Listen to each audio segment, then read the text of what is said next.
Kamusta everyone? Welcome to today's mental health session, session 2, episode 1. Today's panelist for this episode is Dr. Addison Bulosan, Radiant Cordero, who are young adult political candidates running for this year's election, alongside Hannah from Healing Puso.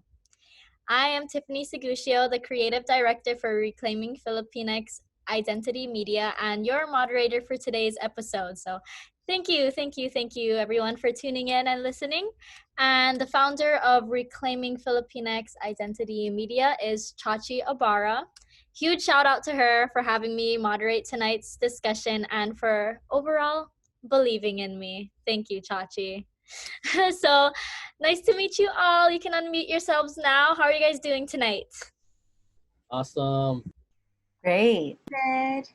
Yes. Oh my gosh, I realized that my name isn't changed. Yeah, I was like, who's Dylan? Like, who the heck is this? Let me change it right now. Yeah, Very excited. Thank you but for. Dylan's a cool name too. Yeah, Right? I like it. I wish my name was Jordan. So like when I sometimes don't want to be me, I say my name's Jordan. Honestly, when I was in college, I was thinking of changing up my name and my whole story because people wouldn't know. Like, Yeah, I have a fun really wouldn't. and the one awkward one back in high school and elementary is they call me Bolos.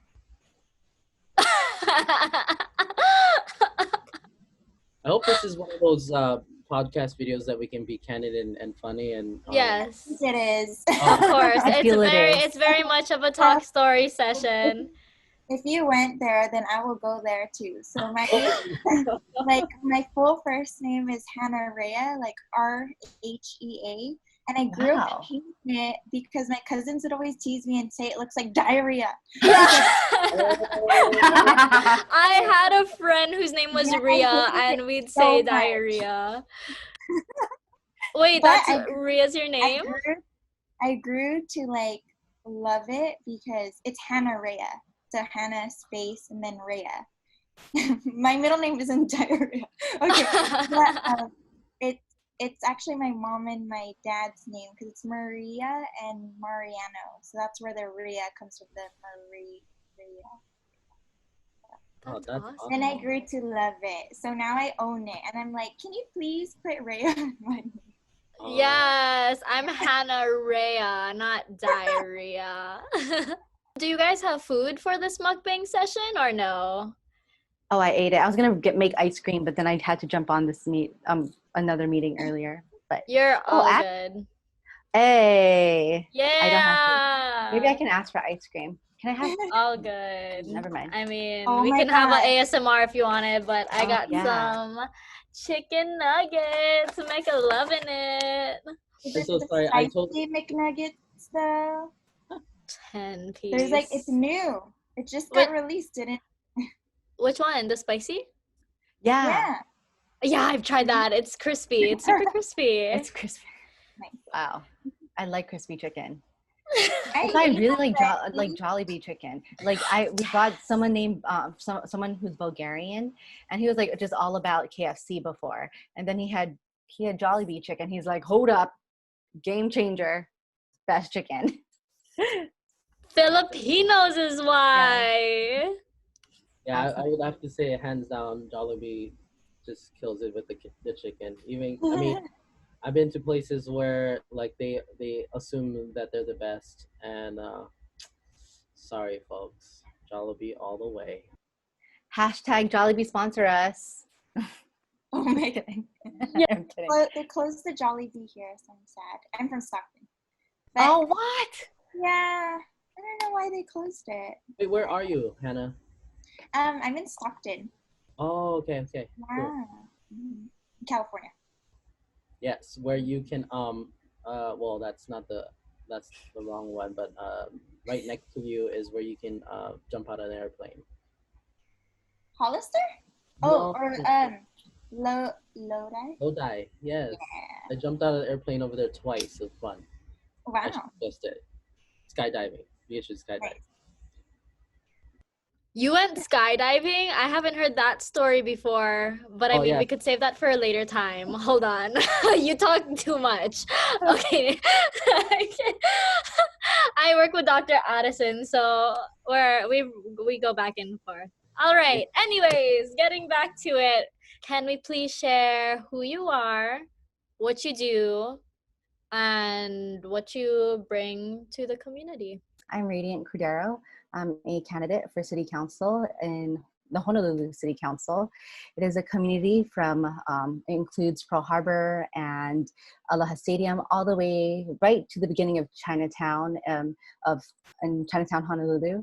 And I have worked in our local government for the last 10 years, but I have actually, in concert, worked also in nonprofit organizations such as like Abilities Unlimited and other nonprofit organizations, especially working with our children. And I also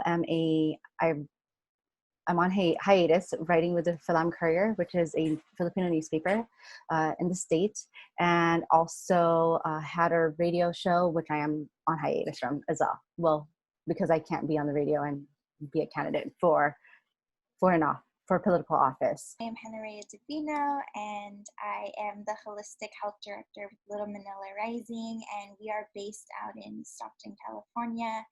I guess a little bit about myself. I was actually one of the first youth to be a part of the Little Manila After School program, where they were teaching folks about their history, about the rich history of Filipinx, the Filipinx community in Stockton. They taught about ethnic studies, talk about knowing your history in relation to knowing yourself. Really focus on empowering youth and motivating them to be the change that they want to see in their community. So I was a direct product of the investments that our ancestors and the directors and founders were envisioning, right? And so the whole basis of Little Manila Rising is to preserve the culture and the rich history of Filipinos in Stockton, which at one point was had the largest population of Filipinos outside of the Philippines. And so we had a lot of manongs and past generations who migrated over to Stockton to do agricultural work. But then there was also a lot of discrimination in the community. And so the founders basically, they went to college and learned about this history, but they didn't learn about it growing up. So they really wanted to raise more awareness on ethnic studies and uplift youth and the stories of our people. And for me, particularly in my role, I really want to focus on building the Filipinx mental health initiative. So I know that there's a lot in Solano County, the Bay Area, and a lot of efforts like around the world that are focused on increasing access to culturally rooted healing. And so that's what I want to do. I want to make sure that we are increasing opportunities to normalize and destigmatize mental health, especially mental health programs that are rooted in our people's way of healing and traditional non-Western modalities of healing. And so I'm focused on overseeing their program, and what I bring to this table is lived experiences as being someone who was born and raised in Stockton, and has also gone through a lot of mental health issues and has also seen that prevalent in her own family and passed down through generations. So I bring my own stories, my ancestors' stories with me. I channel in their energy into this work and really adopt an intersectional racial justice and equity lens into everything that I do, because I believe that our liberation is tied to the liberation of our most vulnerable people. So everything I do, I bring my ancestors with me. Hi everybody, I'm Addison Bulosan. I'm a practicing doctor of chiropractic. I have a practice here on Kaua'i and a practice on Maui. And I have a few other businesses, Tasting Kaua'i, which is a food tour business here on Kaua'i, where we promote local food restaurants and farmers who support or use local ingredients. But because we're in this framework, I wanted to talk more about my heritage. And I am the great grandson of Carlos Bulosan, who is an author, one of the first Asian American authors who wrote for was the first Filipino writer on in America that produced a book um, about injustices for Filipinos across the West Coast. He is a big inspiration of mine. The first book I ever read cover to cover was America is in the Heart. And my great grandpa, or not great grandpa, my grandpa is Catalino Suero here on the island of Kaua'i. He's a well known radio broadcaster who passed away 1993, who used to advocate for Filipinos here on Kaua'i and help translate for them in any scenario, because he was one of the unique Filipinos where he could speak fluently English when a lot of Filipinos was still just learning. And so he would represent them in government situations or convert and translate for them and take care of our Filipino community here. But more importantly, I want to say that I am the grandson of my grandma, Castora Suero, who's actually like my best friend. She passed away 2 years ago. And she has taught me basically everything about being Filipino. She never taught me the language, but she taught me how to be. And that's something that I think is super unique and special, especially if we're talking about mental health, because mental health is a lot about how we have a relationship with ourselves, and a lot of it is about how we have a relationship with others. And she taught me how to have a good relationship with myself, having the right internal dialogue, and being understanding of myself and remembering what I say to myself. And then she also taught me how to be with others, and how I conduct myself with others, how to be kind, how to choose one way versus the other. And it's been such an interesting experience as a healthcare provider and also running for office and all the other stuff that I like to do. It's just interesting to be a Filipino right now, especially in Hawaii, where about a fourth of the population here in the state of Hawaii is of Filipino descent or have Filipino descent. And a lot of the times we are misrepresented um, in, in government or in community areas.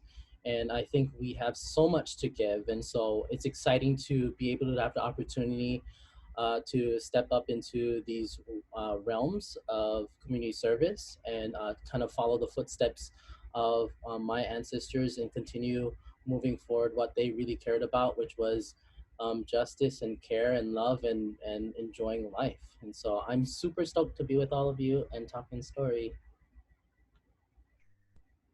Thank you, Dr. Addison. I work with you every day, and I sometimes I forget that you are the great grandson of Carlos Bolosan, and I was like, wow, I forgot. That's Addison. Just kidding. Just Dr. Addison. It's pretty interesting. Yeah, it's just it's a very uh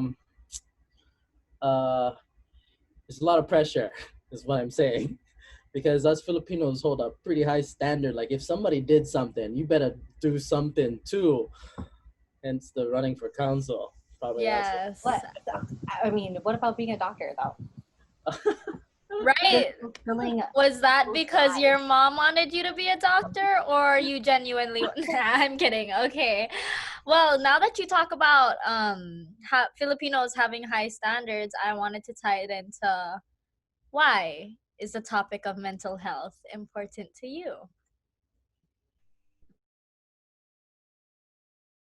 Well, I'll jump in first on this one. Mental health is something I truly care about deeply, mainly because for my own health, and also being part of the healthcare profession, mental health has been part of my study.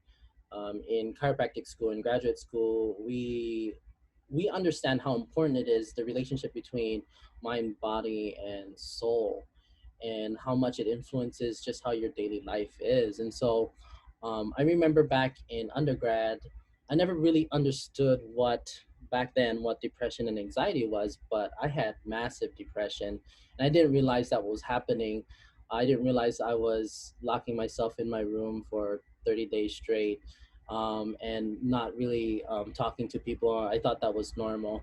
And I didn't know why I only listened to Dashboard Confessional and cry every time I see certain TV shows. And I'm being super frank with you guys because it's just like, hey, can we just do this right now? Because we're talking about it. And then as I throughout undergrad, I started reading a lot of just books, right? I just started reading about emotions and ideas and thoughts because I was away from home, and so there's only one left thing to do is either you spend a bunch of time playing video games or you like start reading and learning about stuff. And I learned a lot about myself in those undergrad years because I spent so much time to myself.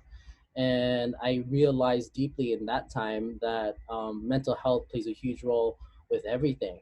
And it's something more than just like, like having depression or anxiety. It's actually just how you think and how you feel and having a relationship with that. Yeah, mental health, I always look at things like, okay, what's the basis of everything, right?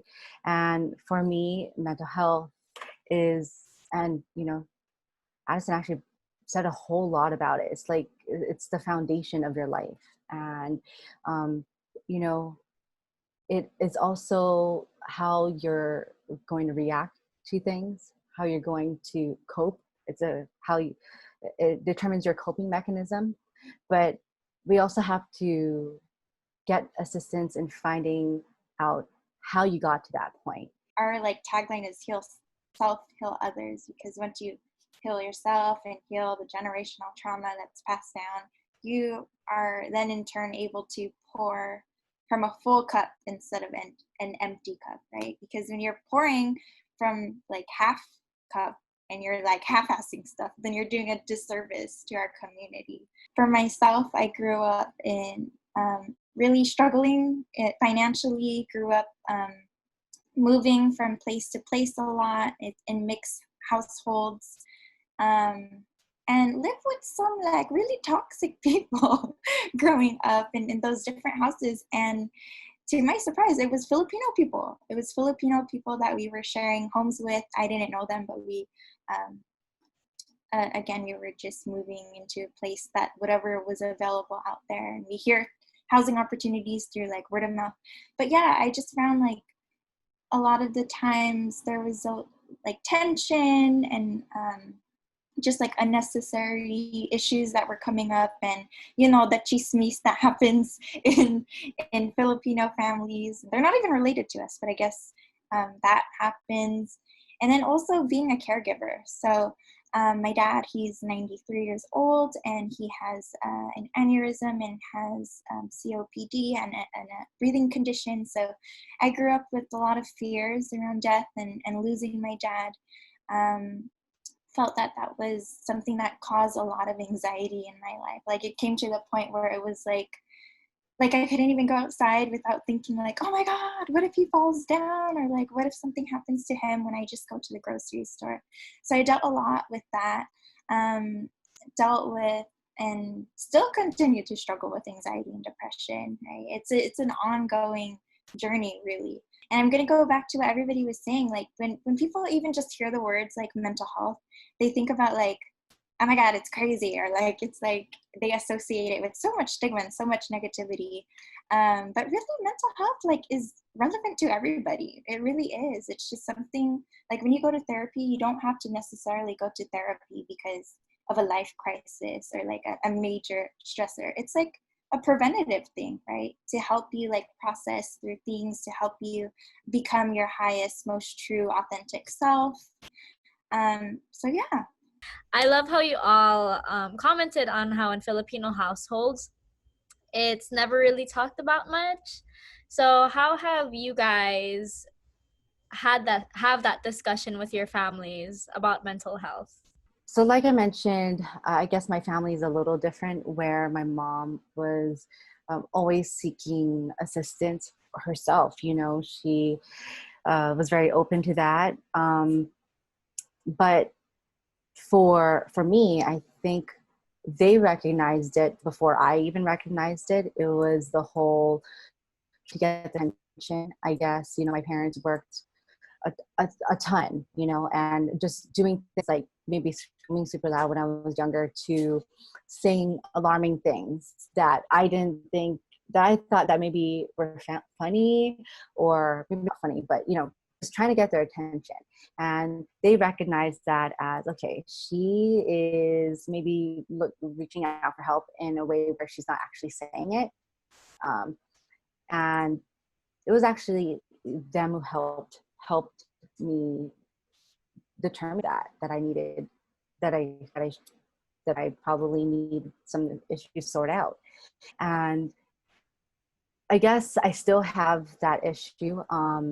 You know, I was very not receptive to taking any medication. I was not receptive to really talking to anyone, or being to open up to anyone.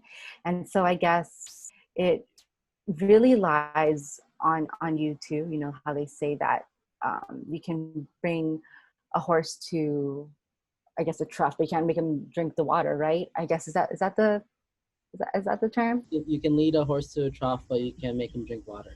Yeah. Bringing it up to them was, I guess, in a way, you know, they didn't understand how to deal with it, because they're just living their life. They're also trying to provide for us, but they didn't realize like how it could affect us. But they wanted to show us that, hey, you know, like there's not always like one journey or to a career or living your life.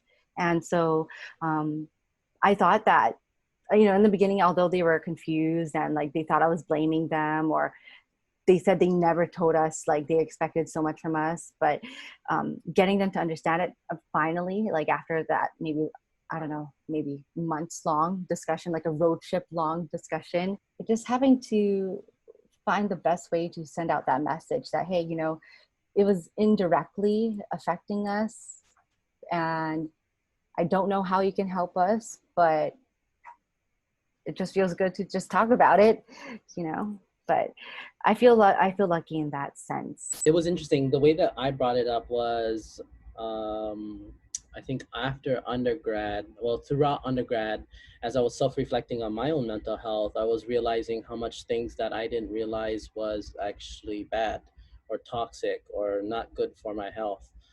When I was growing up, you know, yelling, screaming, saying mean things to each other was normal. Normal as in it was common, right? When you do things commonly and so repetitively, it then becomes, it feels normal, right? To treat others the way that you think that you should treat them because that's how you've been treated for so long.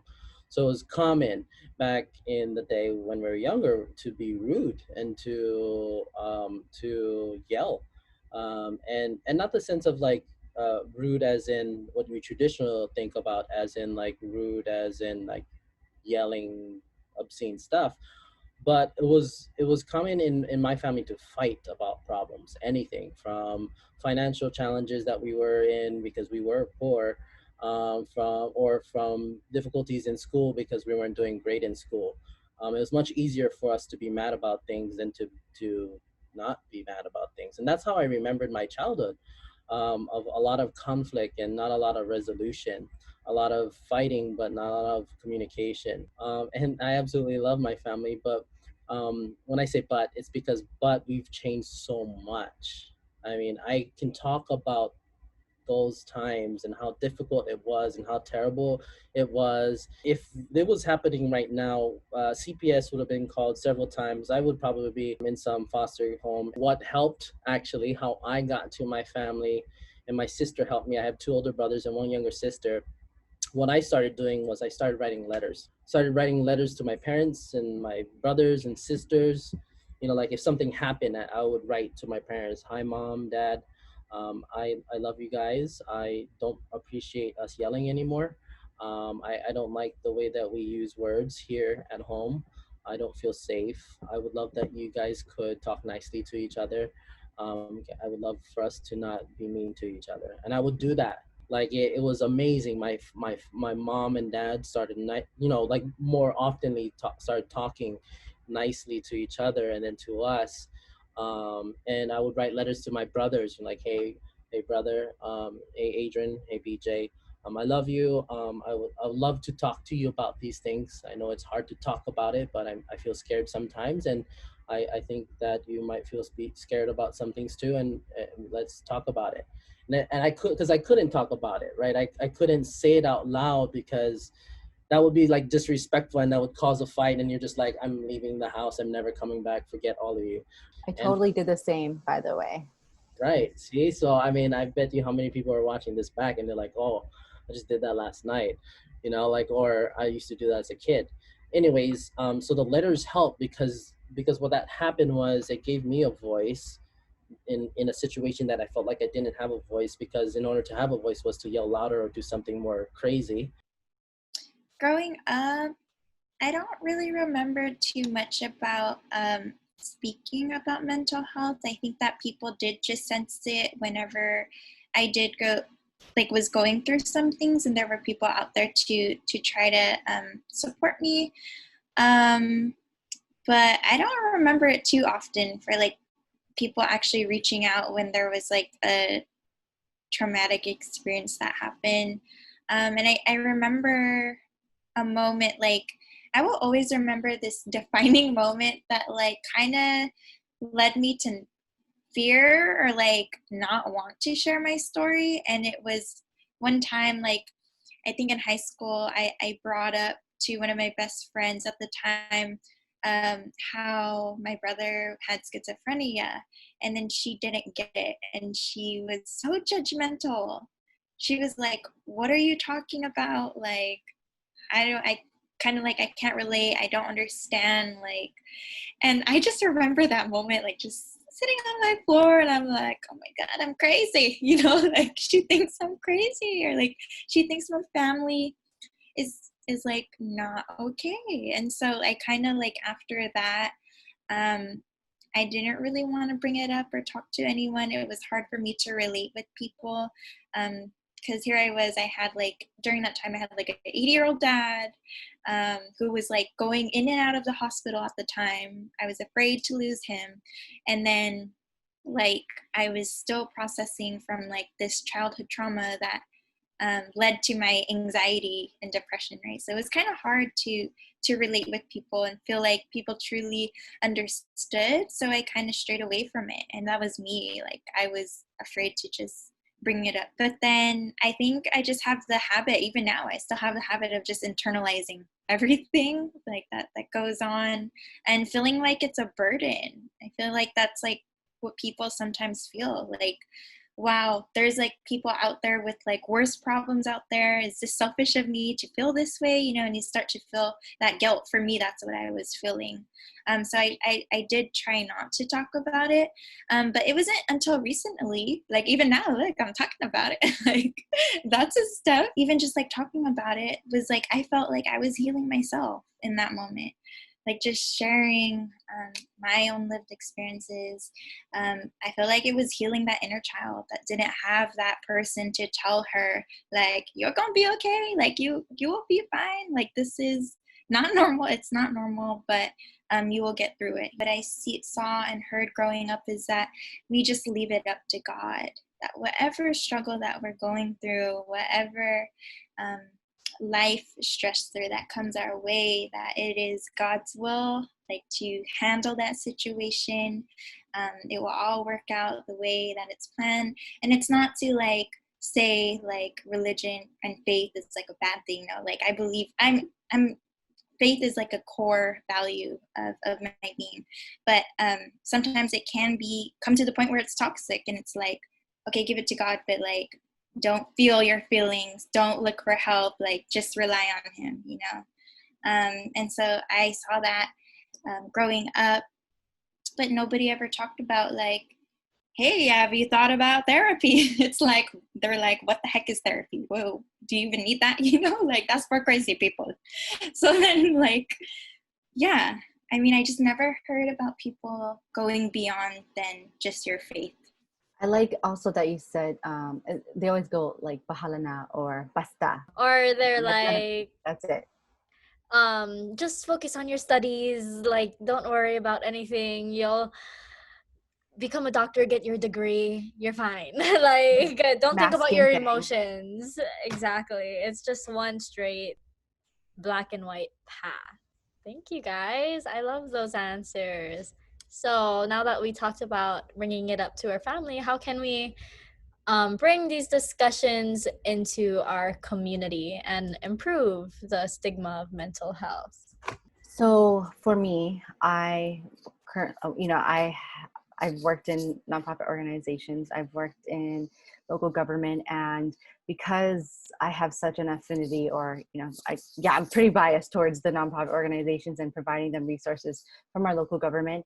And because I see that as a foundation to our lives, we have to make sure that we are providing that foundation and resources for our communities. So for me, it's really making sure that we are supporting those professionals, those organizations that are able to help.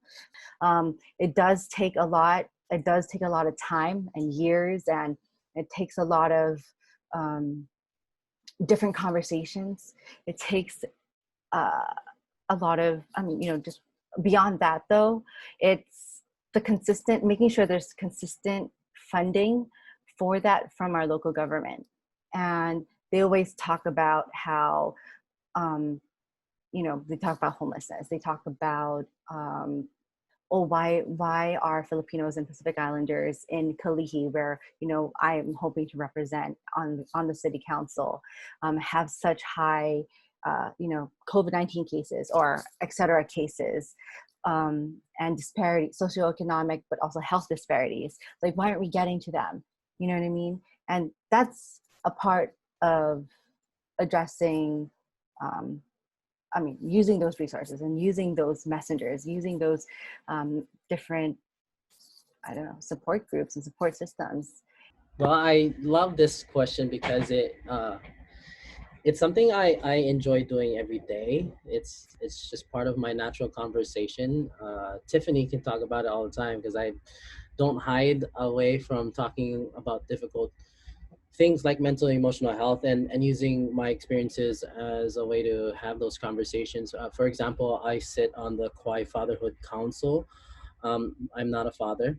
I was just gonna say he's not even a father, but I'm single. I mean, that's part of the deal. But hey, like I still care about kids. It's not like I don't care about kids. But I know fathers, and I know a lot of friends who are fathers. I know my father, and I know how hard it is to have conversations around just mental emotional health. And so for me, how I help my community with this is I just talk about it openly. I'm unafraid of having the conversation or telling everyone that I have a therapist, that I talk to him every day, that she helps me with all the challenges that I'm going through. I have no problem talking about my family history of violence and pain and challenge. And it's kind of hard that everyone might feel like that is a difficult conversation to bring up, but I don't mind bringing it up because I know how much healing I did and how much it made my life better. And just knowing that if it made my life better, it potentially might make someone else's life better. So let's just talk about it and put it on the line. Mainly because the reality is it's everyone's going through it. And that quote I love, I absolutely love right now. It's probably my favorite quote right now, which is, hurt people, and healed people heal people. For a lot of the time, for a long time in my life, I justified people hurting me because they were hurt. And I thought that was okay. And I thought it was okay to hurt others because I was hurt, right? And oftentimes that's just generally what happens in the world. You see someone lashing out at someone or fighting for a cause, it's because they were hurt. And so the question we have to ask ourselves is that actually making a society better? Is that making our community better when we say it's totally okay for hurt people to hurt people? Hannah, you bring mental health to the table, those conversations through Healing Puso? Yeah. I wanted to just respond to what Radiant was saying. And I think that that's the fun part of healing too, right? Just like bringing in the lighthearted aspect of it and how you could just laugh at it sometimes, right? Because I remember seeing one where it was like therapist was saying something, and then the response was like, it be like that sometimes or something. For Healing Puso, like that is the main thing. Like right now, we realize because it is something new in the community, we want to start first by like lifting up the stories and experiences of people, because that's like our main mission, is to connect people through story, and connect them through kwentuhans like this. We feel like whenever, even in our team right now, when we're just talking about it, like we find that a lot of our stories are interconnected and interrelated with each other, and we see each other in our, like, we see ourselves in them. That's what I'm trying to say. What we can also do is work with like doctors, like Dr. Addison, and work with folks in like our local medical centers to really look at this lens, that physical health, like this public health intersectional lens, knowing that mental health is deeply intertwined with physical health. And oftentimes in the Asian American community, I'll say this over and over again, I feel like I say this so much, but it's true, like for Asian Americans, people of color, they don't take mental health seriously until it manifests into somatic symptoms, so physical ailments. And that's why like in our families, we hear like hella high blood pressure, right? Struggling with that, diabetes, obesity, and all these chronic illnesses, right? And we don't really put two and two together, oh my God, together, and see that because you're holding in so much stress and releasing so much cortisol in your body, it like leads to you literally get sick, right? And so that explains why we have high rates of those illnesses.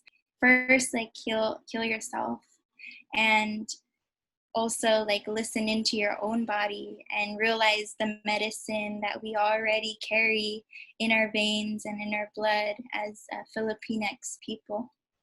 We are resilient people. I really like that Hannah brought up the integrated services. That is something that I especially, even working in our local government, I know that we don't have a county Department of Health or anything, and I know we're not professionals, but because we are, we help support these programs.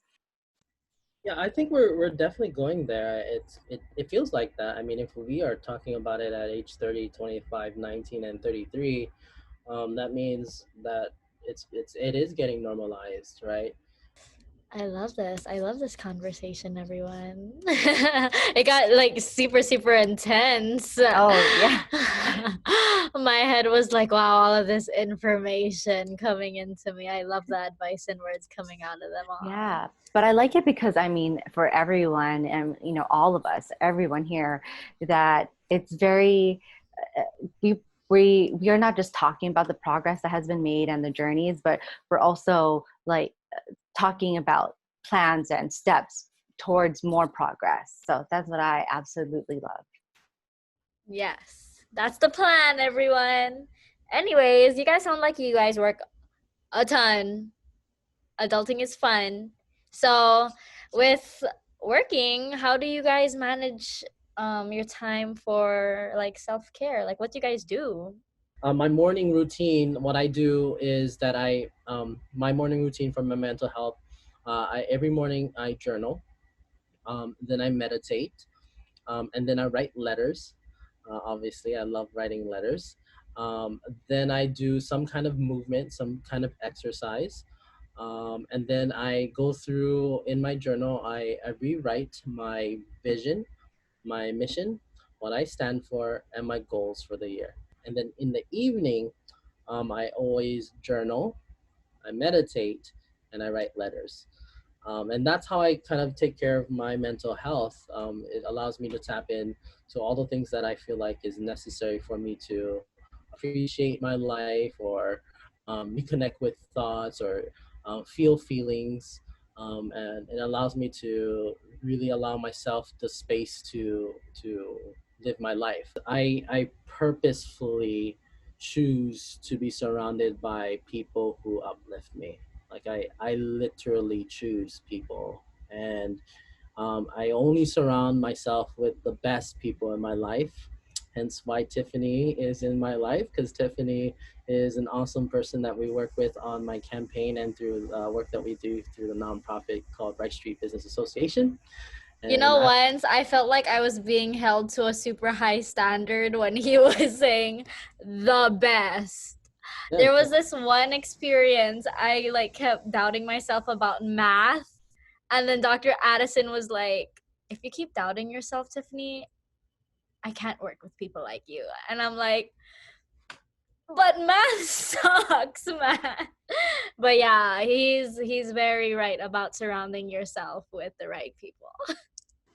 yeah, and I think it's very crucial because they either help you in your tough times, and in your great times they help you climb even higher. And they're basically your first safety net, right? If everything fails for yourself, it's the people who are around you as the light turns off. They're the ones that are who are gonna either keep you up or give you a hug or allow yourself to be, or be there when they need you. And it's really important to do that. And sometimes you let toxic people in your life, and it happens, and that's the part where you learn to live and grow. So yeah, that's how I do me. How about you, Hannah? How do you take care of yourself, you busy soul? What is that? I'm just kidding. Honestly, like, my highest self was what Dr. Addison was saying, like meditating, right? And journaling. But to be honest, like, it is hard.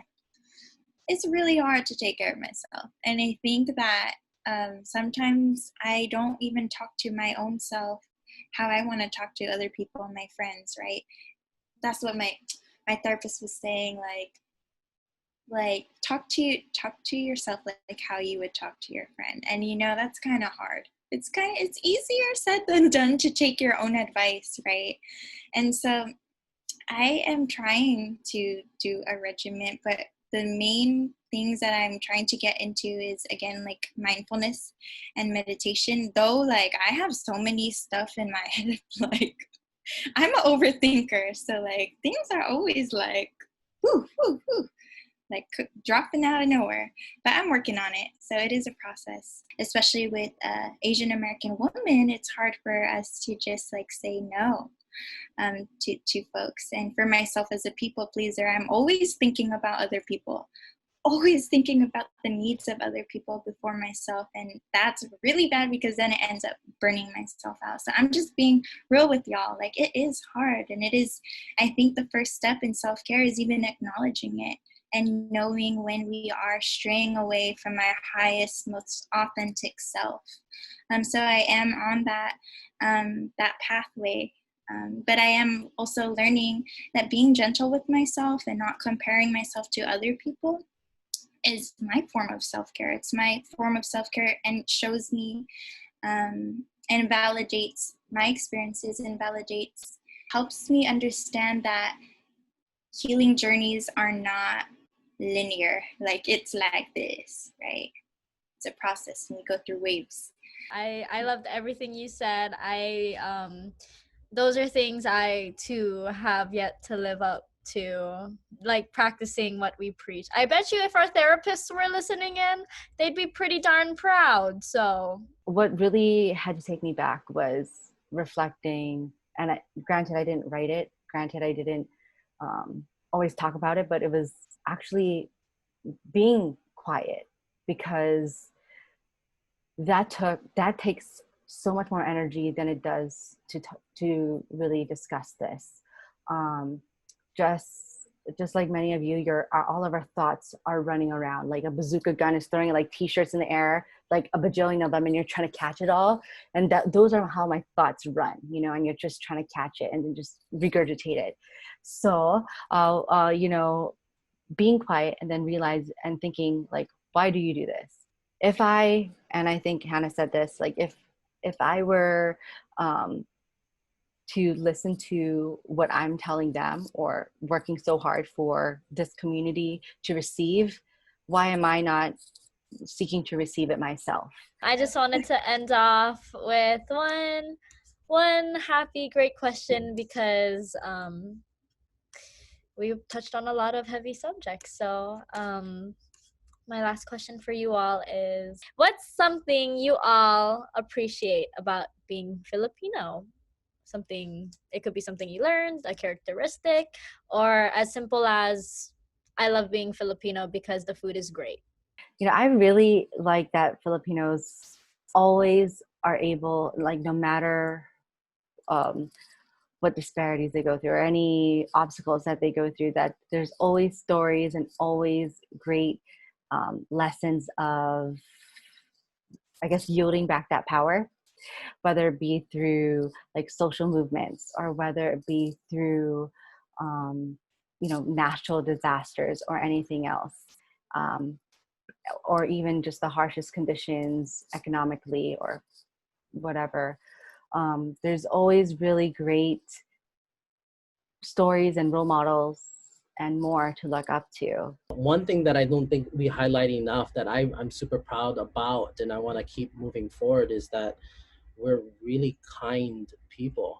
I learned from my grandma how much it means to be kind, and it's probably the greatest strength that we have as a culture and as a community in the midst of injustice or pain or struggle or hate. We can be kind and we can be helpful. Like it's you could step all over me and I'm still gonna help you cross the bridge. I'm gonna build something for you. I'm gonna bring you food.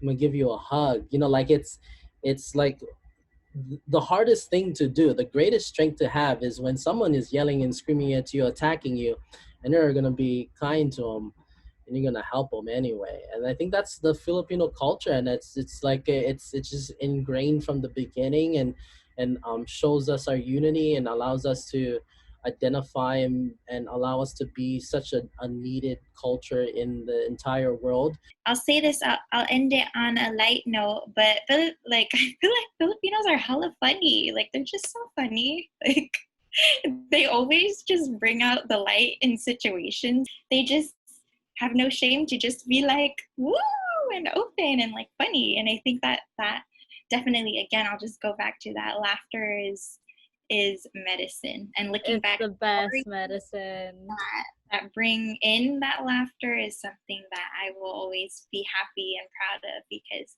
I like it. I like to laugh. I really do. What do you guys call a ghost taking a shower? Digos.